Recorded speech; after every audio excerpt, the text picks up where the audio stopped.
Now, to avoid them responding, right? So like the thing about a conversation though is that like I could upset them and I have to deal with that. So people try to avoid conversations because conversations are scary things. Because the whole point that you're lying in the first place is because you're trying to avoid conflict. And if you have a conversation, you may be locking yourself into conflict and you will have no option to escape if they get upset with you. Lying to avoid conflict. I know I usually lie when someone treats me unfairly and just say things to de-escalate the situation instead of being assertive and setting boundaries. I also do the same thing when they apologize later, but about a minute later, I'm thinking about what was honest and what I should have said to set the tone for how I should be treated. Part of it is that I just don't think about boundaries and standards and being assertive in the moment because I'm concerned with how they feel and don't even think about my own feelings until after. Like realizing after that, even with their apologies, they blame how they treated me on what I said, even if I didn't say anything insulting. So I feel like their apology is insincere. I think this comes from having to constantly de-escalate fights with my parents growing up, but also maybe some ADHD because I just don't feel upset about it until afterwards, where my focus isn't just on ending and de-escalating the situation where they are angry and being insulting over nothing. Note this pattern applies to nearly everybody, no matter their relationship to me. I'd really appreciate Dr. K's help on this or any solid professional advice. So speaking of professional advice, not a bad idea, right? Especially if you've got ADHD and you're having interpersonal problems. Good idea to see a therapist because one of the underappreciated problems with ADHD is the social consequences and social problems. So let's talk a little bit about this. Sometimes we have conflict with people. Sometimes people don't treat us well. And when they don't treat us well, we know that they don't treat us well. We don't want them to treat us this way. But we care about their feelings more than our own. So we'll lie. How was the food today, sir? Oh, everything was fantastic. Ugh, I could barely eat it. Right? So we care about other people's feelings more than our own. And then we have trouble setting good boundaries with people. So one of the number one reasons, if you guys saw our boundary setting stream recently, one of the number one reasons that we have trouble setting good boundaries is because of our own emotional state and our inability to upset other people. And so then what happens is in this person's case, like they even come and apologize to them, right? They say, oh, I'm sorry for treating you this way. And then what we do is like we say like, oh, it's not that big of a deal. Don't worry about it. And it's almost reflexive, right? So this person has done a good job. They've been paying attention to themselves, maybe like watching us for a while. So they recognize, oh, where does this pattern come from? Maybe it comes from my childhood. Maybe it comes from de-escalating situations. Maybe it comes from my brain being wired to keep the peace. I become the mediator, right? So it's almost like you're the therapist in your family. And remember, like as therapists, like our feelings don't matter, right? We're there for the other person. So in this way, we see a lot of social situations where one person becomes the mediator or even the therapist, and they become responsible for other people's feelings. And so what they learn to do, what they evolve to do, what they adapt to do is set their feelings aside for the sake of harmony. So it's not that, and this is important to understand, it's not that you can't stand up for yourself. It's that you have learned, your brain has adapted to prioritize harmony over personal satisfaction. Right? So harmony is responsible for so many problems within interpersonal relationships. And interestingly enough, it's also, generally speaking, the reason that we're wired that way is because that's what works well. Right? So from an evolutionary standpoint, for the most part, human beings had a small cluster of available people. So if we think about the lifespan or the evolution of how human beings have been. So we used to be like tribal, right? So my grandmother had a village of like 150 people, which is like most of who she met her entire life would be that 150 people. And then 100 years from that, like humans like had a network of like 150 people. Even think about your life now, like how relatively small it is. You've met hundreds or thousands of people, but your network is actually pretty small. We didn't have the option to move across country and find a job, right? That wasn't like a thing. Like 6,000 years ago, it wasn't a thing. You had your tribe. Monkeys have their tribe. Apes have their tribe. So harmony within the tribe and the family unit was like the top priority, which is how our brains have evolved. There's nothing wrong with you if you can't set boundaries like this. It's not just that your parents may have had this kind of conflict. Understand this is what we're designed for, is to preserve harmony within the unit. Because 6,000 years ago, 10,000 years ago, 50,000 years ago, a human being on their own didn't survive, right? The tribe's harmony matters a lot. So what do you do about it, right? So if you're someone who has difficulty like upsetting other people for the sake of harmony, maybe it has something to do with your upbringing, maybe it has to do with like basically the way your brain is wired, but what do you do about it? And the interesting thing here is that we all have this notion that you're supposed to set boundaries with someone in the moment, right? So if you're having trouble setting boundaries with someone in the moment because of how you feel, so we can say dig into that feeling, understand where that feeling is coming from, breathe through it, set boundaries with them, practice. You'll get better at setting boundaries with them in the moment. But there's also something that's really important that we tend to lose sight of, which is you can set boundaries with them afterward, right? So a minute later, if you realize that this is actually not okay, you can actually tell them a minute later, right? And I know it sounds kind of weird, but like, why don't we do this? Is because we feel like idiots. We're like, yeah, no, it's actually totally fine. And then a minute later, you're like, it's not fine. And because we as human beings don't like to be contradictory to ourselves. Once I say something, that's the hill that I have to die on, right? I can't change. I can't change political views, right? So like if you look at politics, a politician changing their views is viewed as like a sign of like awfulness. This politician changed their mind. You voted for this bill and then you voted against it. You were for war, now you're anti-war. Like, oh my God, like that's terrible. It's like maybe the politicians learned something just like we did. And maybe we should actually like support politicians who are willing to adapt their views based on like new information and circumstances. But that's not how we think. Because we want to be consistent. We want to be judged for consistent, which is there for a reason too. Right? Just because it's not ideal doesn't mean that there isn't a good reason it's there. So the first thing is that you can set boundaries with them afterward and recognize that that's going to feel weird for you. But I'll give you all some language, okay? So we're going to talk a little bit about if you lie to avoid conflict, if you don't set boundaries with people when you should because it's emotionally very difficult for you, you can absolutely get stronger emotionally and like learn where that comes from and get better at setting boundaries with them. You should practice that. But you can also do it afterward, because afterward, it's going to be some of the same feeling, right? Because you're still engaging in that conflict, but you may be in a better headspace to do it. So you can like level up afterward, even though it feels a little bit weird. So you can circle back, and this is what I'd say. I'd say, hey, I know you apologized and I said actually it wasn't a big deal. I've been thinking about it. I've been reflecting, and I've come to realize that like I think your apology actually really was appropriate and you were actually out of line. And I accept your apology. I also realized that I care about our relationship so much that I didn't want you to feel bad, even though what you did was wrong. But after really thinking about it, I realized what you did was wrong, and I really appreciate your apology. You can say that. Or if you don't set boundaries with them in the moment, and they don't, they haven't apologized, you can also say, circle back and say, hey, I didn't mention this, earlier, but I was thinking a little bit about it, and actually what you did was not okay. And then you can lay it out. Say like, I really felt like that was disrespectful. And then when you do that, like all of that conflict avoidance fear is going to come up, but you can just do it afterward, right? You can just circle back and say, hey, by the way. Now here's a couple of interesting things to keep in mind. So let's go into a little bit more specifics here, okay? So the medium through which you do this is really, really important. All right, I'm going to give you all kind of like three options.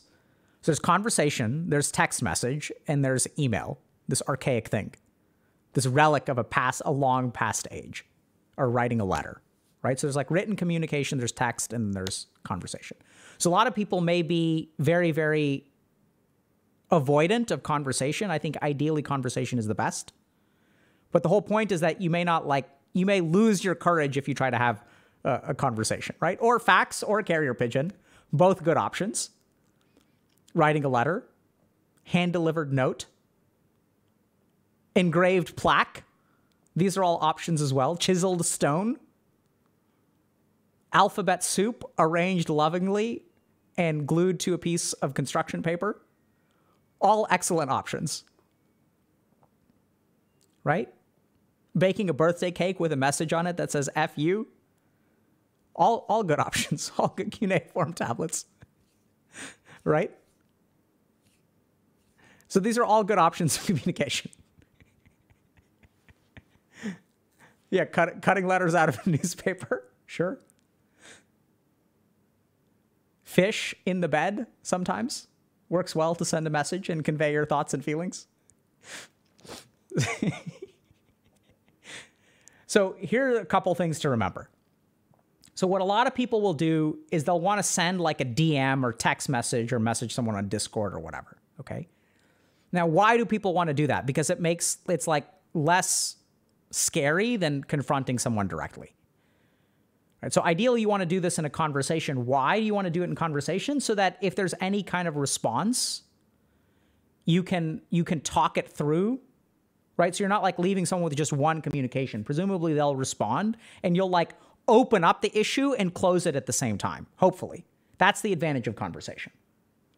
The other advantage of conversation is that there's a lot of like interpretation of body language, tone, facial expressions, which will convey the message that you're trying to convey. Now, to avoid them responding, right? So like the thing about a conversation though is that like I could upset them and I have to deal with that. So people try to avoid conversations because conversations are scary things. Because the whole point that you're lying in the first place is because you're trying to avoid conflict. And if you have a conversation, you may be locking yourself into conflict and you will have no option to escape if they get upset with you. So we want to steer away from conversation. And since all of these things like, smoke signals and, newspaper cutouts and whatnot are archaic and we don't actually use them, what most people will do is DM or text. There's some huge problems with DMing and texting this kind of stuff. So the first is that there's none of that tone, facial expression, or anything like that. That's problem number one. So your message can come across as cold, arrogant, whatever. Like it can come across like, who knows? So your message is more open to interpretation by their cognitive bias. Huge problem with text messaging. It's why so many fights happen over text. Next problem with text is that text has a habitual level of response. So if I send you a long message, right, wall of text, which first of all conveys something, right? It's like, hey, here's my wall of text, here's my treatise, here's my PhD thesis on how you hurt my feelings. Please read it. So walls of text already set people off in the wrong direction on text messaging because that's not usual.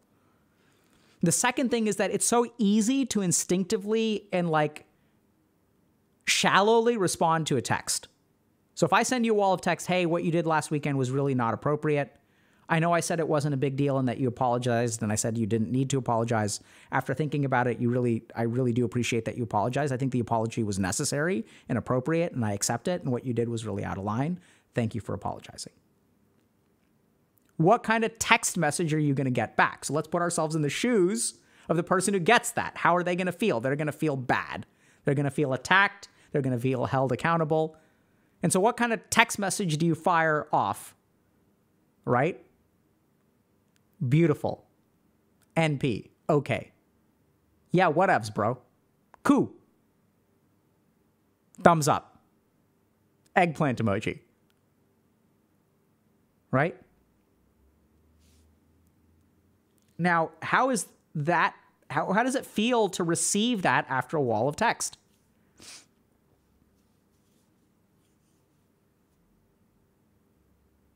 Right? It's kind of like, I don't know if this person is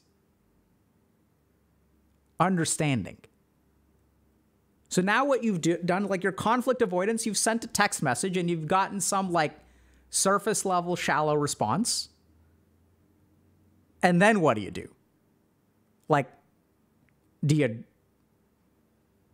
right? Then you're kind of stuck because you're not feeling great. There's not really great closure. You're not sure if they understood you. You're not sure if everything really is okay. You don't know how they're feeling. Because remember, the whole reason you're lying is to avoid conflict. The whole reason you're lying is to not make them feel bad. When someone says "ku" or "NP," how are they feeling? You have no clue. You don't know if they understood you. You don't know if they respected you. You don't know if they agree with you. You don't know if they're mad at you. And then what is that going to do to you? It's going to drive your anxiety through the roof. Right? And so, like, by avoiding the conversation, all you're going to do is create more anxiety for yourself. So, like, text messaging, you got to be really careful about setting, like, you know, text message communication.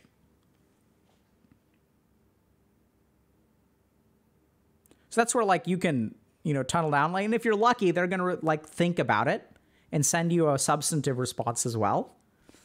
But they may not do that, and that's not really what text, like, most of the time when you text, your brain is not like, let me write a blog post, right? We even have different language for blog posts versus texts. So, like, that's why I think if you can converse, but if you're not going to converse, recognize that you're opening yourself up to this through texting. And the last thing is, that's why I say, like, honestly, like, writing an email is not a bad idea, depending on who you are, how old you are, and what the other person is doing. Because email has a different tone. People don't just respond NP to email, right? Like, the whole point is, like, it's like a longer message that has more thought put into it. Whereas people are, like, texting back and forth all the time. It's like NP, and then they forget about it. Dear sir.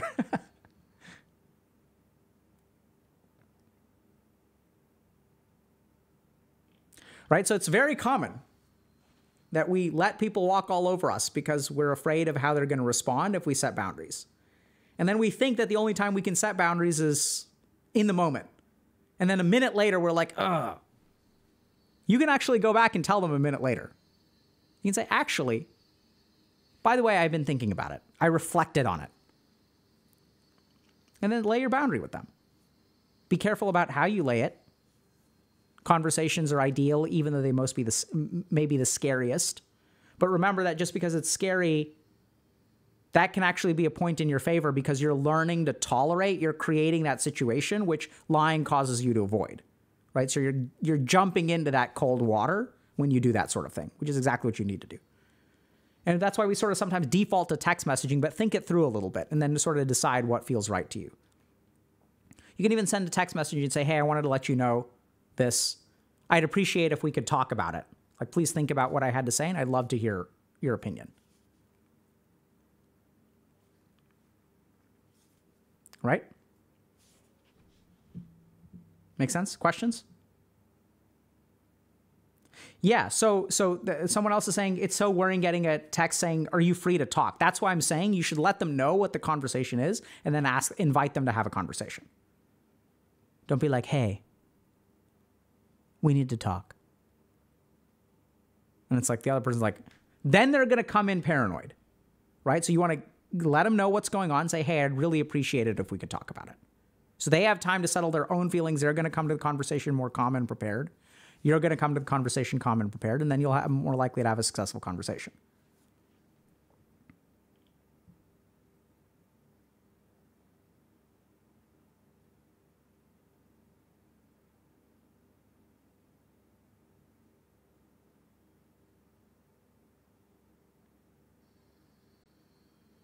Right? How do you deal with jokes that are actually incredibly rude and hurtful to everyone in the room? And everyone in the room is laughing but you? So honestly, like, this requires some amount of courage, which if you're the butt of jokes, it may be hard to have. So I don't blame you for that. But I would call attention to it.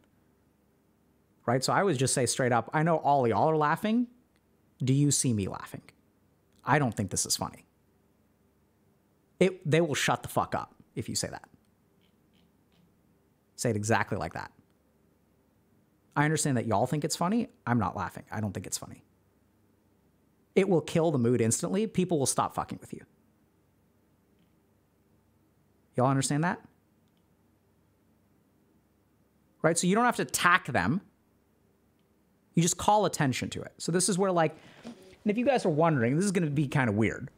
How the hell do you learn to say things like that? Authenticity, living in the present, and meditation. It is what is. And if they just laugh more, you know, like you can say like, look, I don't think you guys are hearing me. I'm confused. What about what I said was funny? Like, they're not going to continue laughing. So, you know, just like call attention to it again and again. And you learn to see things authentically, you know, when you meditate. Like, I think a lot of this comes from spiritual training as well as like psychiatric training. But just call it what it is, right? Say, hey, look, I care about you guys. I enjoy being here. But I've noticed that when we like joke, like I'm always the butt of it. I don't enjoy it. And now I'm confused. I'm like, are these people my friends or not? And that's when I realized maybe y'all don't realize that this is actually hurtful to me. So I can't blame you for something if y'all think I'm having a good time. So I'm letting you know I'm not having a good time. And I realize it's kind of a buzzkill, but I'm struggling. I'm like trying to figure out, should I come to these things or not? And so I need to understand whether y'all like consider me friends and are you here to have a good time at my expense? Or am I here to like have a good time with you?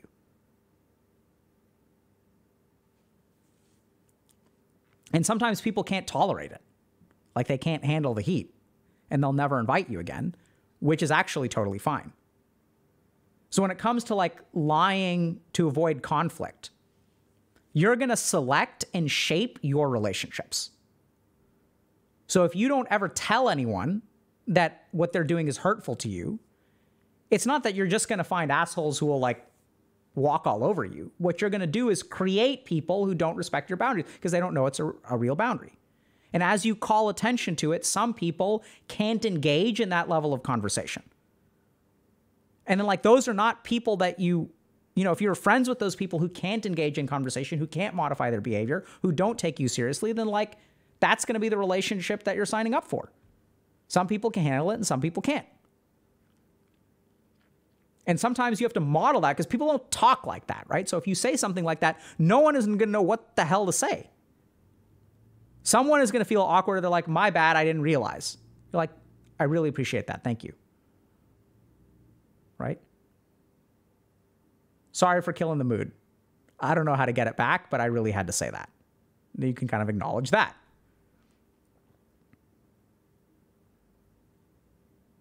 Right? It's challenging. So when you don't set boundaries with people, like you're going to cultivate them in a particular way. You're going to shape their behavior. And then like we get pissed at them because like here we are silently like being so upset about things, but then they have no idea. And they're like, oh my God, my friends hate me so much. I'm such bullying me all the time. It's like sometimes they do that because they're assholes. Sometimes they do that because you aren't telling them not to. And sometimes they respond if you tell them not to. When people feel awkward, they cope by making fun of you. And then you got to like double down. Right? Don't fight, but just call attention to it. And people are asking about Will Smith and Chris Rock. And that's where like, if I was Will Smith, like, I mean, I don't know if I would have done this. I can't put myself in his shoes and I don't, you know, who knows what that guy's going through. So like what stress he's dealing with and, you know, so I try not to judge. But this is the kind of thing where it's like, I think that's the kind of thing where like when you get your acceptance speech or whatever, you know, that's when you like call attention to it. You can say, look, I know we make a lot of jokes about things. I personally think that like making jokes about medical conditions is not okay. And you say it in a tone like that, and everyone shuts the fuck up and they take you seriously.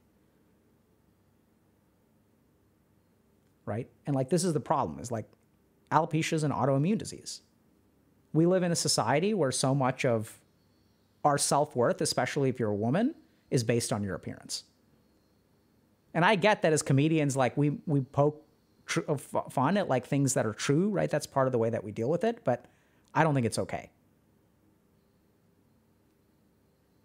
You say something like that, like that's going to get traction too, but I think you'll move the needle in the right direction. But that's just, I mean, that's arrogant of me to say because I don't really know this society. I don't know these people. I don't know what they're going through. So I'm not trying to pass judgment. So call attention to it.